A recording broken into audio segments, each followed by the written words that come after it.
My daughter told me I was not welcome at the Father's Day dinner table. She said the real gift would come when I finally ended up in a nursing home.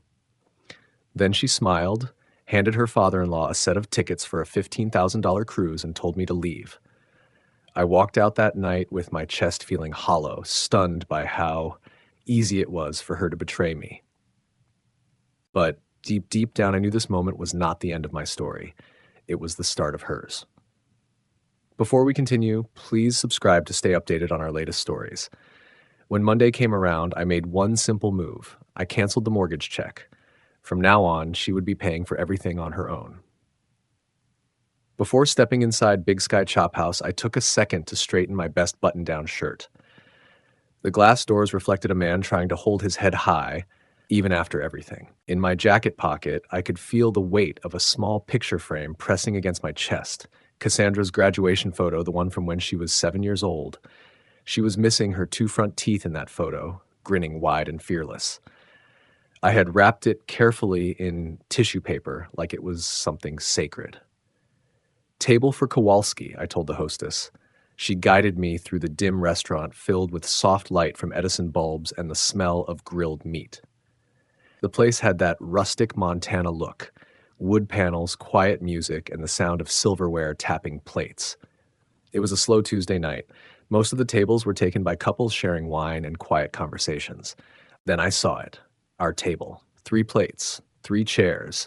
Cassandra and her husband, Preston, already seated, their wine glasses half empty, the breadbasket nearly gone. No 4th chair. No place for me. "Dad, what are you doing here?" Cassandra's voice cut through the air sharp enough to draw attention from nearby tables. She looked genuinely caught off guard, like I had wandered into the wrong room. I stood there, jacket folded over my arm, feeling the edge of that photo frame pressing into my ribs. "It is Father's Day dinner, sweetheart," I reminded her. "You invited me 3 days ago." "No," she said flatly. "I did not." She lifted her glass and took a slow sip, her wedding ring catching the low light. "I told you we were celebrating with family." Preston never looked up from his phone. His thumb moved over the screen, face glowing from the blue light. It made him look younger than 35. "I am family," I said quietly, the words smaller than I wanted them to be. "Are you?" she asked with a laugh that carried not a single ounce of warmth. "Because the best Father's Day gift would be seeing you finally move into Prairie Hills Care Center, free up some space and money for people who actually matter." The sounds of the restaurant faded until all I could hear was my own heartbeat. I thought back to our argument 3 days earlier, how she demanded I sell my house and hand her half the profit. She had stood in Evelyn's kitchen waving those mortgage papers like a lawyer ready to win a case. "Cassandra, honey, do not." She had raised her hand to silence me. "Just do not." That memory was still fresh when I saw them walking toward our table, an older couple, well-dressed, smiling like they owned the place. The man wore a navy blazer, and the woman carried a fancy little gift bag. Preston's parents, the family that had replaced me. "Douglas! Lorraine!" Cassandra's whole tone changed in an instant. Gone was the cold steel. In came the sweet, sugary warmth of a perfect hostess. She leapt from her chair to hug them both. "You made it!" "I was so worried about the traffic," she said. "Would not miss it," Douglas replied, sitting down in the seat that should have been mine. "Preston's been talking about this place for weeks." Cassandra reached for the gift bag with both hands, smiling so wide it almost hurt to look at her. "I have something special for you both." She pulled out an envelope and handed it over like it was gold.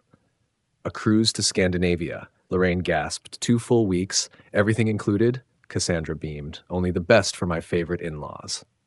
Douglas blinked, a little confused. "That is incredibly generous, Cassandra, but what did you get your own father?" Every pair of eyes turned toward me. I stood there in my pressed shirt, holding nothing but that small photo frame inside my pocket, the one that now felt heavy enough to break bone. "Determination," I said. Then I turned and left. I could not bring myself to drive the truck. My hands were trembling too badly to hold the wheel. So I walked. The night air hit me like a wake-up call. Bozeman's streets stretched out quiet and empty, each block packed with memories of the daughter I thought I still knew. I stopped at the old-school playground under the yellow streetlights. The swings creaked softly in the breeze. That was where I had taught Cassandra how to pump her legs how to lean back and let the wind carry her higher. She must have been 6, maybe 7, laughing so hard it still echoed in my head. "Push me to the moon, Daddy! Push me to the moon!" she used to shout. That summer, I had worked double shifts as an electrician, coming home covered in dust and wire cuts. No matter how tired I was, I always had the strength to take her to the park. Evelyn would pack sandwiches, and we would spread an old quilt under the oak tree, pretending the world was perfect. A couple of blocks farther stood the same ice cream shop where we used to celebrate every report card. Cassandra always got the same thing: strawberry with rainbow sprinkles. She ordered it with the seriousness of a business deal. "1 scoop of strawberry with rainbow sprinkles, please," she would say, "and do not forget the extra sprinkles on top." As I walked past the community center, the teenage years came rushing back. Dance lessons every Tuesday and Thursday, $60 a month that we barely had, but somehow made work. Cassandra in her black leotard and pink tights, spinning until her toes bled, hair pulled tight in a perfect bun. Those were the years I picked up a second job, weekend electrical work at the hospital, just to cover the costs. Dance lessons, braces, college prep classes, every expense felt like a bet on her future. Evelyn used to frown at the bank statements, rubbing her forehead with both hands. "Ted, we cannot keep this up," she would say. "We will manage," I told her every time. She is our investment in the future. The day the acceptance letter from the Montana State University arrived, it was a Tuesday.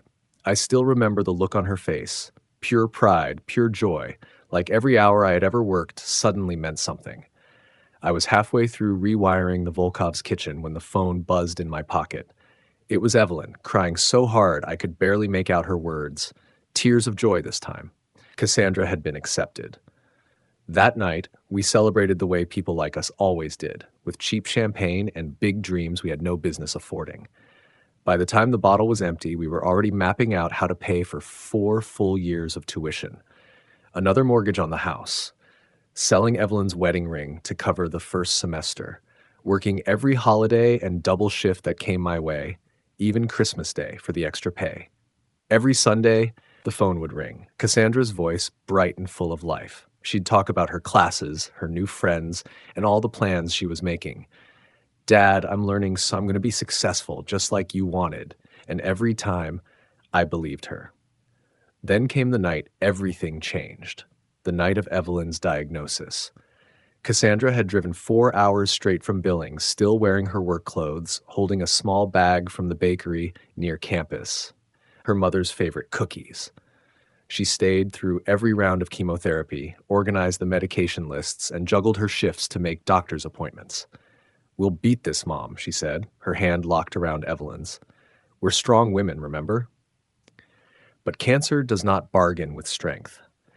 3 years ago, on a Tuesday morning, Evelyn slipped away with Cassandra and me on either side of the hospital bed. Cassandra handled everything afterward. The service, the flowers, the reception at the church. She cried real tears that day, the kind that come from deep inside. "Dad, we'll get through this together," she told me at the graveside. Mom would want us to stay close.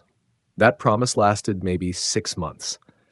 Then the phone calls grew shorter, the visits farther apart, and the requests began. At first, they were small, a little help here, a short-term loan there, then they grew bolder. Money for a vacation, a down payment on the wedding. Subtle hints that maybe I should simplify my life to make things easier for everyone. When had she started rolling her eyes whenever I mentioned being lonely? When had she stopped asking if I was eating well or if my back still hurt from all those years crawling through attics? By the time I reached my porch that night, the one Evelyn and I had built together, the steps groaned beneath me like they always had. The house looked too big, too empty, just like Cassandra kept saying. But it was more than a house. It was 40 years of my life. Every beam, every nail, every memory tied to Evelyn's hands and laughter. I sat down on those creaky steps, listening to the crickets and thinking about how long I'd been letting her treat me like a wallet that walked and talked. The pain was still there, sharp as ever, but under it was something else, something solid. A reminder that I'd spent 4 decades fixing broken things for a living. And my daughter, whether she liked it or not, was broken too. Maybe it was time I stopped patching the same shorted wire and started pulling the fuse. I told myself I'd sleep on it, but when morning came, I already knew. Evelyn's voice echoed in my head, clear as if she were standing right there. Actions have consequences, Ted. If you don't teach her that now, someone else will later. The kitchen felt hollow without the hum of the morning news. I poured coffee into Evelyn's old mug, the one with the faded roses that Cassandra had picked out for Mother's Day 15 years ago, and sat at the oak table where we'd shared more meals than I could count. When had it all gone wrong? I needed to trace it back, like troubleshooting a bad circuit, find the break in the line. It started about 18 months ago. That was when Cassandra took the job at Peterson Development Group. Before that, she'd been doing bookkeeping for a small downtown firm, nothing flashy, but steady. Then Preston's father offered her a position at his company, and overnight she was making twice what she used to. That was when the first loan showed up. $5,000 for a work trip to Atlantic City. She called it a loan and promised to pay it back in 3 months. I wired the money without hesitation, proud that she was living a life better than I ever could. She never paid it back. 6 months later, when I asked about it, she laughed. Dad, that wasn't a loan. That was family helping family. After that came the wedding. $15,000 for the reception, $5,000 for the honeymoon, $3,000 for the photographer, all for a country club ceremony complete with ice sculptures and a 7-course dinner. When I hesitated, she pulled the one card she knew would work. Family supports family, Dad. Mom would want you to help me have the perfect day. Using Evelyn's memory to guilt me, that should have been the warning bell I couldn't ignore. Then she started commenting on the house, little remarks that dug in deep. Dad, you've got so much empty space here. Property taxes must be killing you. You'd be so much happier in a smaller place. Think of the money you'd save. You could travel, enjoy retirement, live a little.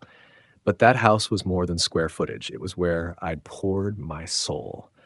Evelyn had chosen every color on those walls, every piece of furniture that made the place ours. It wasn't just property. It was memory. Last Christmas, she canceled dinner because Preston's family was going skiing in Jackson Hole.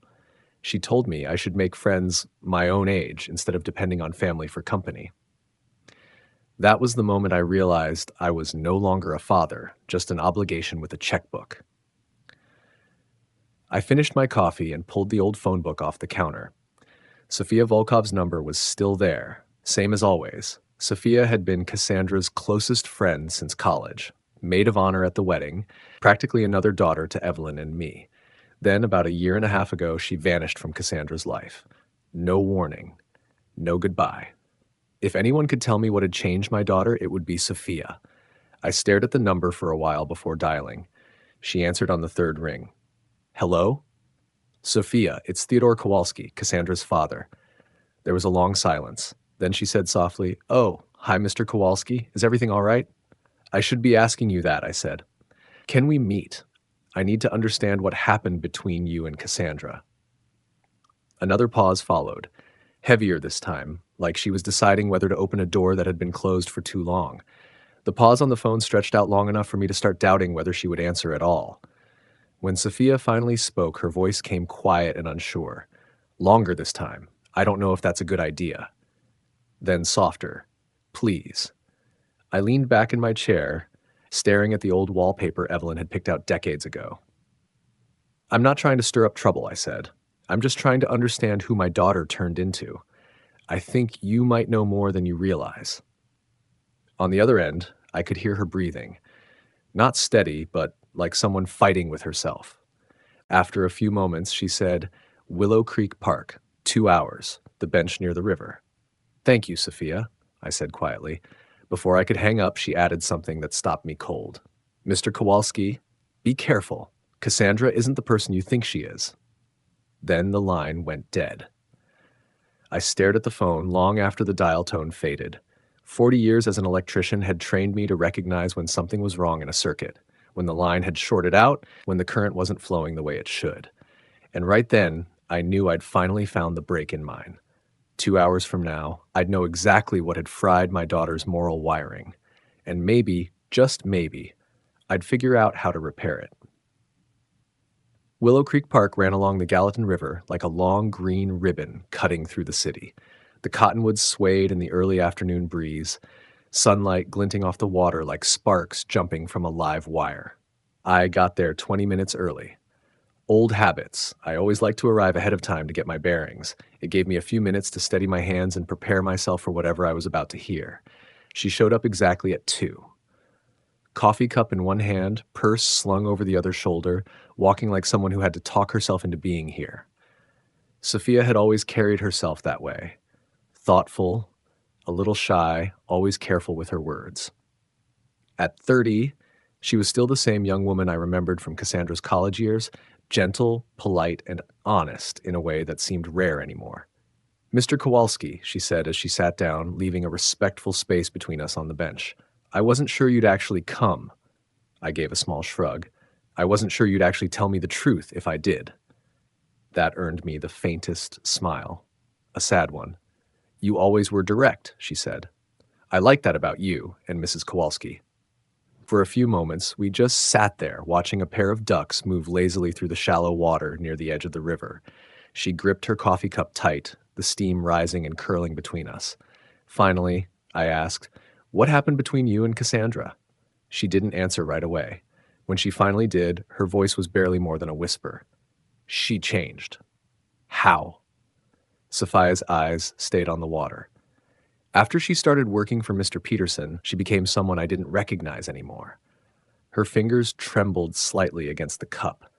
She started doing things, illegal things. My chest tightened. "What kind of things?" She hesitated, glancing around the park like she was afraid someone might be listening. "I shouldn't even be telling you this," she said. "If Cassandra finds out, she'll know it came from me."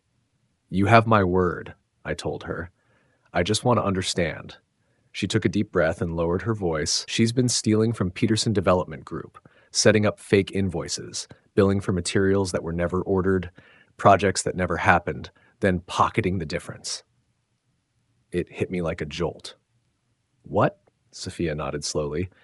"I saw the paperwork myself when I visited her office last year. Invoices for thousands of dollars worth of supplies that never showed up. When I asked about them, she just laughed and said it was creative accounting." But I knew what I was looking at, Mr. Kowalski.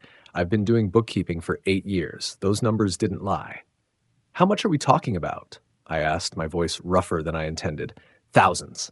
Maybe tens of thousands. And she's been at it for over a year." I ran a hand over my face, trying to process it. "My daughter, my little girl. A thief? You confronted her?" I asked. "I tried," Sophia said. "I told her she had to stop before someone caught on. That's when she showed me who she really was." Her voice changed then, colder, steadier. "She threatened to destroy me, said she'd tell everyone I was the one stealing, that she'd already covered her tracks and could make it all look like my doing if anything ever went wrong. She knew exactly how to twist the story." The picture started forming in my mind like a wiring diagram. The expensive cruise tickets, the fancy dinners, the wedding that looked like it belonged to royalty. It all made sense now. Cassandra hadn't been thriving at her job. She'd been funding her new life with stolen money. "The trip to Atlantic City," I muttered. "The wedding. All those bills. She used stolen money to pay for them." Sophia nodded, eyes glassy. "I tried to stay friends with her. I hoped she'd realize what she was doing and turn things around. But it only got worse. She got bolder. Buying more, spending more, giving expensive gifts to Preston's family. It was like she was trying to buy everyone's affection." I asked, "Why didn't you report her?" Sophia looked down, ashamed. "Because I was scared, Mr. Kowalski. Cassandra can be cruel when she wants to be. She keeps mental notes on everyone, their mistakes, their secrets, their weak spots. She told me exactly how she'd ruin me if I said a word. My job, my reputation, even my credit. I believed her. And I still do." For a moment I said nothing. The wind off the river was cool, but it did nothing to stop the heat burning behind my eyes. I thought about that night at the restaurant, the look on my daughter's face when she told me I didn't belong there, when she joked about sending me to a nursing home. That same woman was capable of this. Sophia broke the silence first. "I'm sorry, Mr. Kowalski. I should have done more. I should have tried to protect you from her." I shook my head. "You were protecting yourself, and there's no shame in that. But her words still cut deep, because now I understood. Cassandra hadn't just been taking from me out of greed. She'd been manipulating me the same way she'd manipulated everyone else. "She's been using you," Sophia said quietly. "All those loans, all those requests for help, she doesn't need your money. She just wants control over you." Her words hung in the air, heavy and final. I sat there staring out at the river and realized that my daughter hadn't just lost her way. She'd crossed a line she might never come back from. And for the first time since Evelyn's funeral, I stopped feeling sorry for myself. I started thinking about what it meant to be a father again. Not to the child you used to know, but to the adult who had forgotten what right and wrong even looked like. I had to get up. Sitting still made the anger worse, but this wasn't the wild kind of anger that burns out fast. It was cold now, focused, controlled. "Sophia," I said quietly, "I need you to promise me something." She looked up, wary. "What is it?" "If anyone asks, we never spoke today. Not a word. I don't want Cassandra coming after you for this." Her brow furrowed. "What are you planning to do?" I turned toward the river, watching the slow current wind its way through the park. "I'm going to teach my daughter what it means to face consequences." Sophia rose to her feet, studying me the way someone watches a live wire, knowing it's dangerous but unable to look away. "Mr. Kowalski, please be careful," she said softly. "Cassandra isn't just selfish, she's clever, and she gets mean when she feels cornered." "So do I." We shook hands, and I watched her walk away, her shoulders tight, like the truth itself was too heavy to carry. Then I headed for my truck. My thoughts were already running faster than the engine could catch up. I finally had ammunition. Real evidence. The only question was how to use it. Cassandra wanted to treat me like a walking bank machine, hiding behind the words, "family loyalty"? Fine. Let's see how loyal she feels when the money stops coming in and her lies start catching up with her. It was time to remind my daughter that every action in life triggers a reaction, and this time, I was going to be hers. Back home, I went straight to my office, the same room where Evelyn used to balance the checkbook while I sketched out wiring diagrams on scrap paper. The old desk creaked as I sat down. Evelyn had found it at a garage sale 20 years ago, and somehow it still held together. The cracked corner of my laptop screen glinted under the desk lamp. Some things, I thought, still work fine even when they look broken. If I was going to do this, I had to do it right, carefully, step by step, like tracing a live circuit. Find the line, test the current, fix the fault. So I started researching anonymous emails, proxy networks, digital footprints, and how to hide them. Turns out the internet has an entire handbook for people who want to disappear for a while, at least online. By 9 the next morning, I parked outside the Bozeman Public Library. Inside, the computer lab was nearly empty. 2 college kids hammering out essays, an older woman scrolling through news articles. Perfect. I picked the far corner computer, opened a new browser, and set up a fresh Gmail address, Concerned Citizen 2025. Then I began typing a message to Douglas Peterson Sr., owner of Peterson Development Group. My fingers moved steady, even though my pulse wasn't. "Dear Mr. Peterson, I have reason to believe there are serious financial irregularities within your company that need immediate attention. I wrote the way I draw a circuit diagram, precise, clean, no wasted lines. Every piece of information Sophia had shared went into that letter. Dates from last fall, descriptions of false invoices, and the way the money moved from company funds into personal luxuries. I included the big ticket purchases I'd seen with my own eyes, the cruise tickets, the handbags, the new luxury car that didn't fit a bookkeeper's paycheck. Then came the detail that would make him sit up straight. These stolen funds have been used to buy expensive gifts for your family, making you unknowing beneficiaries of company theft. Your business reputation could be severely harmed if this continues. I read it 3 times, double-checking for anything that could point back to me. It sounded like the message of a worried employee, not a vengeful father. My cursor hovered over the send button. Once I clicked, there was no undoing it. Cassandra's carefully built life would start collapsing the moment that email landed in Peterson's inbox. At exactly 11:47 p.m., I hit send. When I got home, I poured myself a stiff drink, 3 fingers of whiskey from the bottle Evelyn and I had saved for anniversaries. It had dust on the cork, but the burn felt right. If there was ever a night worth opening it, this was it. I woke to the sound of my phone buzzing on the nightstand. 6:23 a.m., new email. This is troubling, but I will begin an internal review immediately. Thank you for alerting me. D. Peterson. I smiled into my coffee. The gears had started turning. Not 2 hours later, the phone ripped through the quiet of the house like a fire alarm. That ringtone, sharp, shrill, impossible to ignore, was reserved for one person. Cassandra. I let it ring once, twice, then answered. Her voice hit me like a siren. High, panicked, furious. You did this! You ruined everything! Cassandra? I said evenly. What's going on? Don't act stupid, she shouted. You think I wouldn't figure it out, but you're the only one mean enough to destroy your own daughter. I could hear her crying between words, gasping like she'd been running. Sweetheart, I don't understand what you're talking about. Don't lie to me, Dad, she screamed. I got fired yesterday. Mr. Peterson called me into his office. He had an email, some anonymous message about financial fraud. He had bank records, invoices. He knew everything. Her voice cracked then, turning into sobs. I stayed silent, letting her unravel. When she spoke again, her fury was gone, replaced by pure panic. Someone's been tracking me, she said through heavy breaths. Watching everything I do, every transaction. How else could they know? I kept my tone level. Cassandra, why would anyone accuse you of stealing? That's a serious charge. The next words came like a confession squeezed from a guilty heart. Because I was stealing, she shouted. The sound of it, those 4 words, rang in my ears long after the call ended. I was taking money from the company, all right? Does that make you happy now? Her voice cracked through the speaker, half scream, half confession. I was creating fake invoices and keeping the payments for myself. Even though I'd been expecting something close to that truth, hearing it out loud hit like a punch straight to the chest. My daughter, my only child, wasn't just selfish or entitled. She was a criminal. Cassandra, why? I asked, my voice barely above a whisper. Because I needed the money, she snapped. Do you honestly think Preston's paycheck covers our lifestyle? Do you think those pathetic little checks you send every month make a difference? Her tone grew sharper, uglier. I needed real money, Dad, for real things. The cruise, the car, the gifts for people who actually matter. People who actually matter? I repeated slowly. She ignored it. But stealing from your father-in-law's company? That's insane.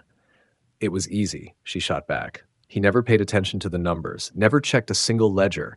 Everything went smoothly until you, decided to destroy my life. I could picture her pacing, gesturing wildly with her free hand the way she always did when anger took over. Some things about her never changed. They treated me like a criminal, she went on, her voice rising again.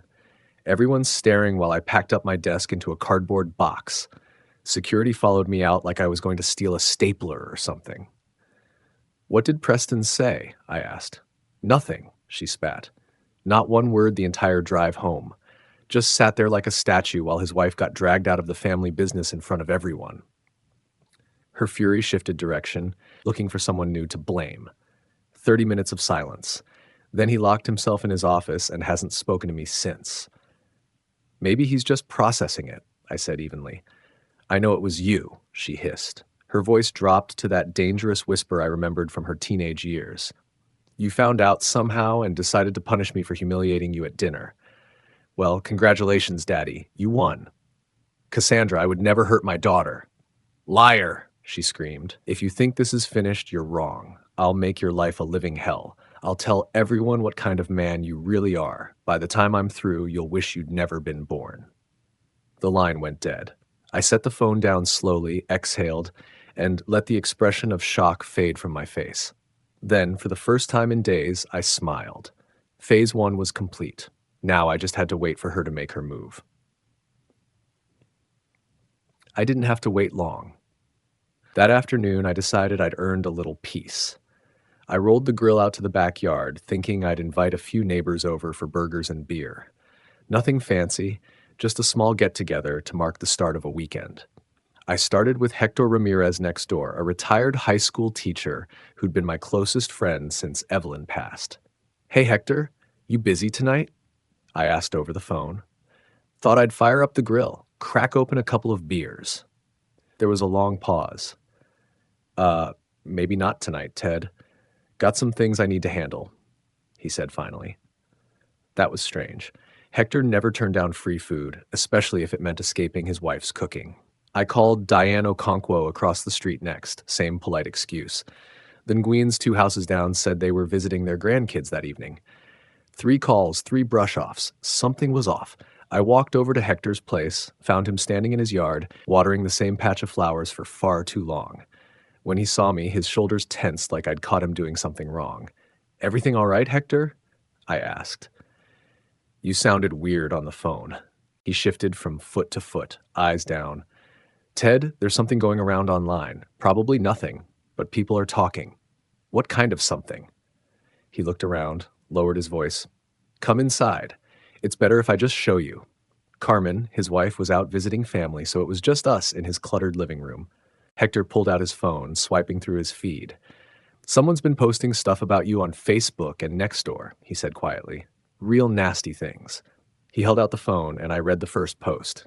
The account name was Concerned Neighbor MT.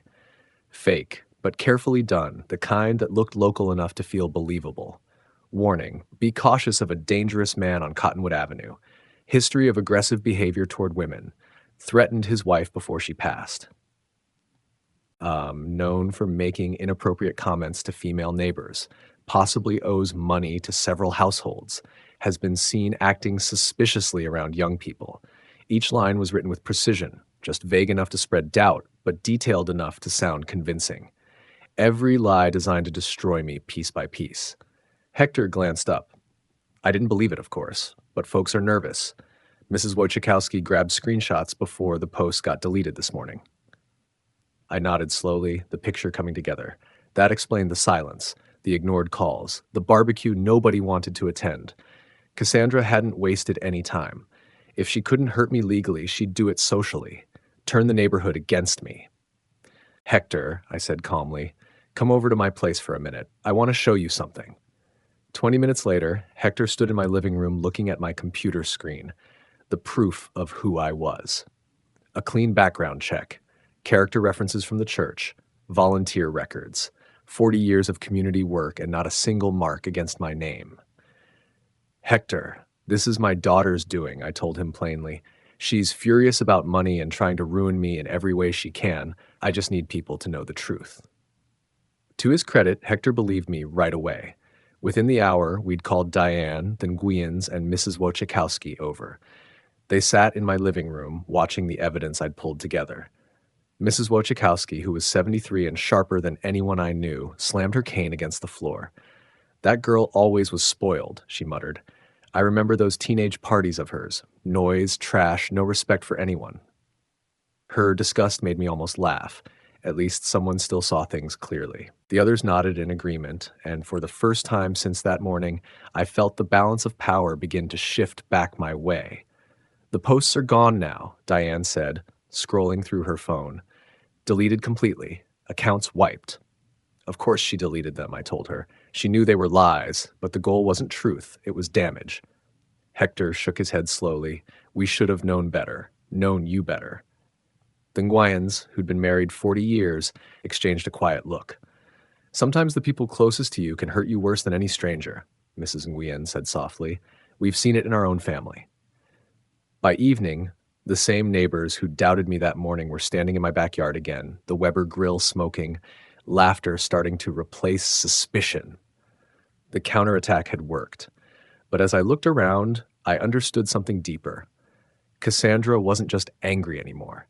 She wanted to destroy me completely. Diane brought her potato salad in Evelyn's old blue ceramic bowl, the one with painted flowers I'd lent her months back and forgotten about. Seeing it again hit me harder than I expected. Surrounded by people who'd chosen to believe in me over anonymous online poison, I realized this. These were my family now.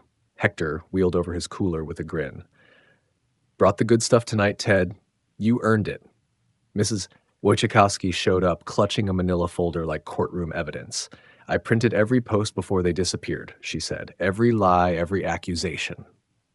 She can't pretend it never happened. The Nguyen's arrived with cornbread still warm under a checkered cloth.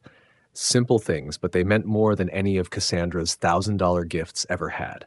I flipped burgers over the old Weber. the smell mixing with citronella candles flickering around the table. For the first time in a long time, the sound of people talking and laughing in my yard felt like home again. Sometimes, Hector said, opening his second beer, you've got to protect yourself from your own blood. Learned that with my brother. Gave him every chance in the world. He drank them all away. Diane nodded. Mine was the same, just with money. Always an emergency, always alone. Took me years to see I wasn't helping, I was enabling. Mrs. Nguyen's voice came low, certain, the kind that came from raising kids and burying one. Love isn't endless forgiveness. It's boundaries. If you don't teach consequences, life will. The talk turned into something like a group therapy session, everyone sharing scars, disappointments, betrayals. I realized I wasn't the only one who'd been manipulated by family.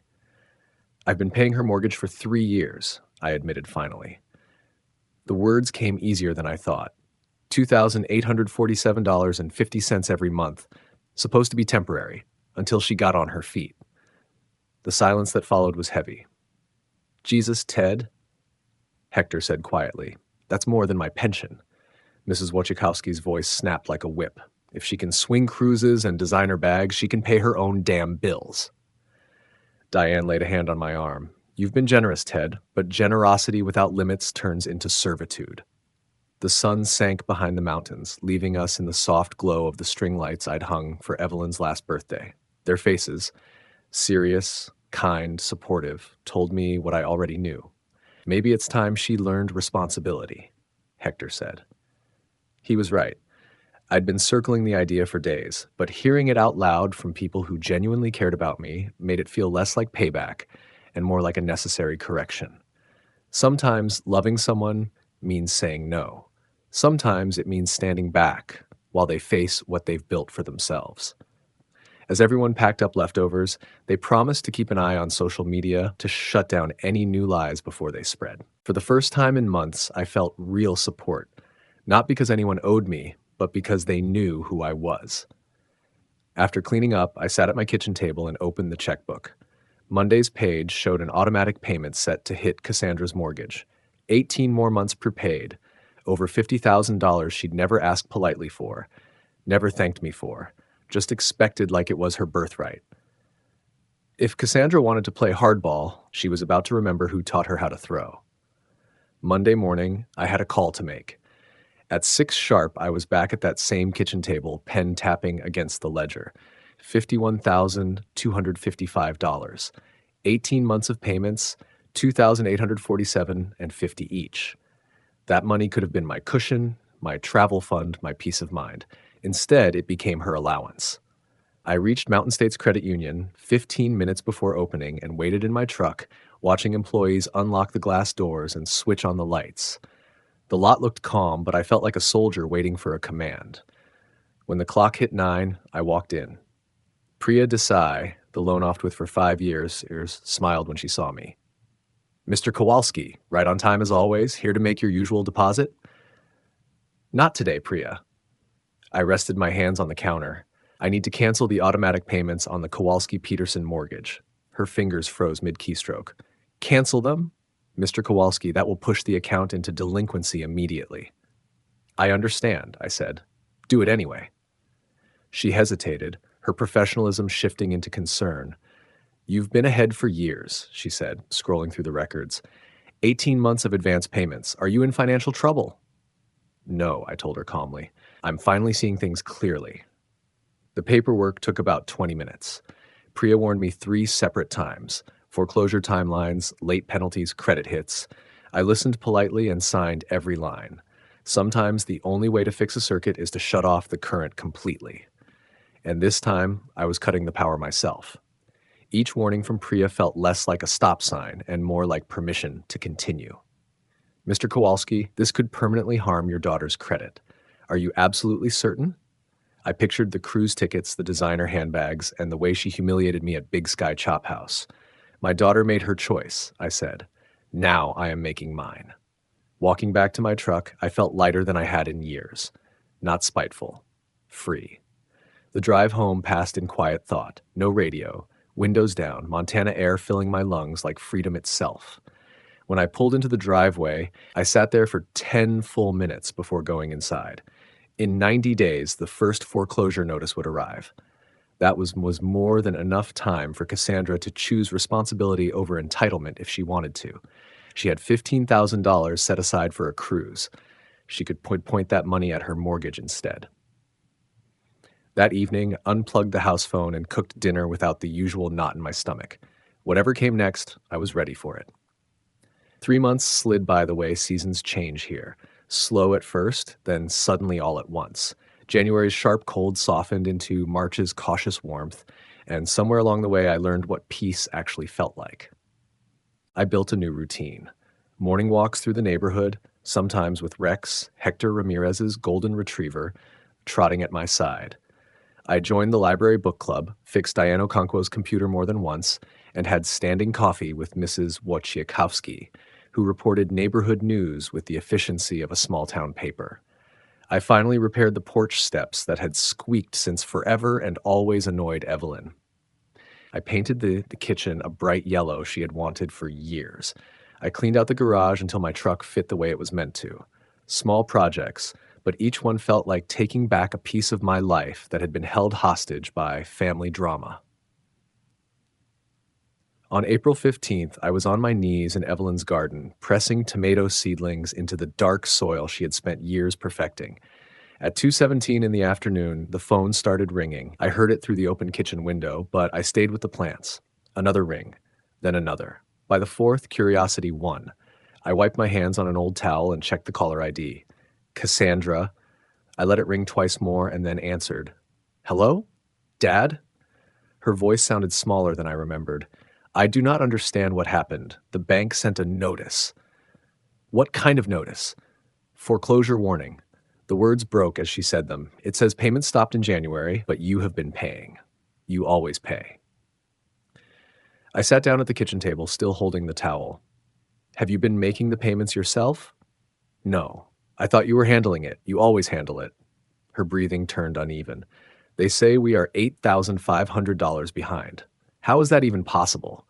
The moment felt like standing on a cliff right before the jump. I stopped making your mortgage payments in January. Silence. Complete, heavy silence. Then she exploded. You what? How could you do this to us? I decided you are old enough to take care of your own obligations. But we do not have that kind of money, she cried. The foreclosure timeline is only 60 days. Dad, they will take our house. That is what happens when the mortgage is not paid, I said. This is about the restaurant, is it not? She snapped. Accusation crept back into her voice. You are punishing me for one bad night. I looked out the window at the neat rows in Evelyn's garden. I'm not punishing anyone, Cassandra. I am simply done enabling. She breathed hard into the phone. When she spoke again, her tone shifted, sweet as honey, the exact sound she used as a teenager when she wanted something. Dad, I know I have not been the daughter you deserved. There it was, the opening move. I was under so much pressure at work that night. I took it out on you, and that was wrong. Yes, I never meant what I said about the nursing home. You know that, right? Same playbook as when she was 16. Admit a little, blame the stress, claim it was not real, and move quickly to the ask. Mom would want us to fix this as a family, she added. Hearing Evelyn's name hit hard, but I had expected it. Do not drag your mother into this. But she would, Cassandra insisted. She always said family sticks together through hard times. She would want you to help me save our house. Your mother also said that actions have consequences. A pause. I could almost hear her recalculating. Then came a new strategy. I will visit every week. We will bring back Sunday dinner, just like when Mom was alive. I will pay you back every penny with interest. I promise. Promises from someone who had just confessed to embezzling thousands of dollars did not carry much weight. How exactly will you pay me back without a job? I asked. Preston's father will hire me again once this all blows over, she said quickly. Those accusations were just rumors from a disgruntled employee. Even now, she could not admit to herself that the theft was real. And for the first time, I felt calm instead of angry. Because this time, I was not going to fix what she broke. We'll have nowhere to go, Dad, she said, her voice breaking. Do you really want your daughter to end up homeless? You don't have children, Cassandra. We're trying, she shot back quickly. We want a family, but how can we start one without a home? The lies were piling up, flimsy, desperate, and easy to see through. I could picture her pacing, hands cutting the air as she spoke, her mind spinning through half-truths, searching for something that might make me cave. "If you don't help me," she said, voice trembling, "you'll never see me again. Is that what you want? To lose your only daughter forever?" "I haven't seen you in 3 months anyway." That stopped her cold. When she spoke again, the fight was gone. Only tears remained. Real ones this time. "I'll sell the cruise tickets," she said through sobs. "That's $15,000. I'll put every penny toward the mortgage." "You should have thought about that before booking the trip," I said quietly. "Please." The word came out as a wail. "I'm begging you, Dad. I'm your only daughter." I stood, walked to the kitchen window, and looked out at the garden, the one I'd been working in before this call shattered my peace. "My daughter," I said, "died the day she chose money over family." "Dad, no! Please don't say that." I hung up. Then I unplugged the phone from the wall. The silence that followed felt sacred, calm, and absolute. I turned on the stove, filled the kettle, and waited for it to whistle. My hands didn't shake. My conscience was steady. After 40 years of marriage and 32 years of being a father, I'd finally learned the difference between loving someone and enabling them. 6 months later, on my 65th birthday, I sat on the porch with a mug of coffee and the morning paper. The Bozeman Chronicle headline was nothing special, but the September air was perfect, cool and crisp, carrying the first gold of autumn through the trees. A small story in the local section caught my eye. Foreclosure spike affects local families. Buried among the addresses was one I knew by heart, the Kowalski-Peterson residence on Birchwood Drive. Just a line in someone else's article about hard times, but it confirmed what Mrs. Wojciechowski had already told me through her ever-efficient neighborhood network. Cassandra and Preston had packed up in August, loading a U-Haul and leaving before the bank could take the rest. No last-minute rescue, no family intervention, no miracle refinancing, just choices meeting their natural consequences. They were renting a small apartment across town now. Cassandra had picked up retail shifts at Kroger. Preston was doing part-time construction work, not for his father this time. Douglas Peterson Sr. kept his distance once the embezzlement investigation confirmed what my anonymous email had revealed months ago. Real world, real work, real accountability. My own life, meanwhile, had settled into quiet rhythm and genuine contentment. The library book club had opened my eyes to authors I'd never bothered with before. The gardening group taught me tricks Evelyn would have loved: proper soil layering, pruning techniques, tomato cages that actually held. I started volunteering at the animal shelter, where the dogs listened without judgment and never asked for money. Ruth Steinberg, a widow from church, had become my regular coffee companion. Nothing romantic yet, just good conversation and easy laughter. I'd forgotten how good that could feel. I was 15 pounds lighter, my blood pressure finally steady, and I slept through the night without worrying about bills that weren't mine. The savings account that had once drained into Cassandra's lifestyle was growing again, becoming a real safety net instead of a guilt tax. Hector Ramirez came out of his house next door, mug in hand. "Morning, Ted. Happy birthday, old man." "Thanks, Hector. Hard to believe 65. He nodded toward me. "You did the right thing, you know. Tough love works." From across the street, Mrs. Wojciechowski's voice carried clear as ever. "That girl needed to learn the world doesn't hand out freebies," she said. "You didn't abandon her. You saved her from herself." She was right. Cassandra might not see it yet, but one day she would. That afternoon, I was scheduled to teach basic electrical work at the community center, wiring, safety, and practical repair. A class full of teenagers who wanted to earn an honest living, not chase easy money. Later tonight, some of my neighbors were coming over for a simple birthday dinner. Homemade food, good company, people who valued me for who I was, not what I could give. I looked out at Evelyn's garden, the tomato plants climbing toward sunlight, and felt her presence in the morning warmth. She would have understood every choice I'd made. She would have stood by me through all of it. Inside, the phone started ringing. The same landline I'd reconnected a month ago when the calls finally turned positive again. Library reminders, volunteer updates, friends checking in. I didn't rush to answer. These days, the phone brought connection instead of chaos. Some gifts take time to unwrap, but justice always arrives. quietly when you've stopped chasing it. I lifted my coffee in a silent toast to Evelyn and to peace hard earned. After all these years, I finally understood that love sometimes means letting people fall, and that letting go, truly letting go, had been the greatest gift I could ever give my daughter, even if she never realized it. To hear the next story, click the box on the left. And as always, thank you for watching.